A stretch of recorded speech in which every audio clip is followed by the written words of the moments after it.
আসসালামু আলাইকুম বন্ধুরা, দেখেন গরু গোশতের আচার কীভাবে তৈরি করে। প্রথমে রসুন, পেঁয়াজ, আদা রসুন বাটা, গোলমরিচ, লবঙ্গ, তেজপাতা দিয়ে দিলাম। এবার সাদা এলাচ, কালো এলাচ, ডালচিনি, হলুদের গুঁড়ো,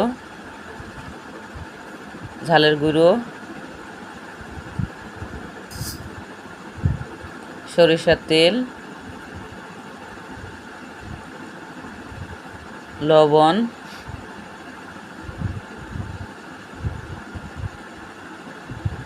আর দেখেন এই আচারের মশলায় এই ফুল মশলাটা দিলে আচারটা ঘ্রাণটা সুন্দর আসে। চিনি,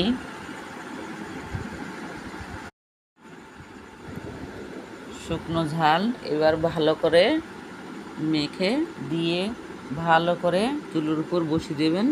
দিয়ে আস্তে আস্তে জাল দিয়ে চুলোয় বসিয়ে দিবেন, না গ্যাসে নাড়াচাড়া করবেন।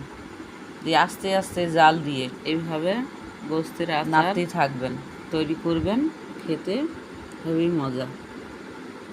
আস্তে আস্তে জাল দিয়ে নাড়াচাড়া